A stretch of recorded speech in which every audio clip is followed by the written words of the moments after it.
शुक्लाम्बरधरं विष्णुं शशिवर्णं चतुर्भुजं प्रसन्नवदनं ध्यायेत् सर्वविघ्नोपशान्तये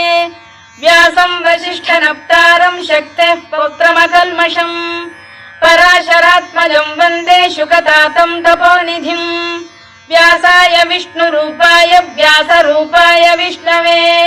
नमो वै ब्रह्मनिधये वासिष्ठाय नमो नमः अविकाराय शुद्धाय नित्याय परमात्मने सदैकरूपरूपाय विष्णवे सर्वजिष्णवे यस्य स्मरणमात्रेण जन्म संसारबन्धनात् विमुच्यते नमस्तस्मै विष्णवे प्रभविष्णवे ॐ नमो विष्णवे प्रभविष्णवे।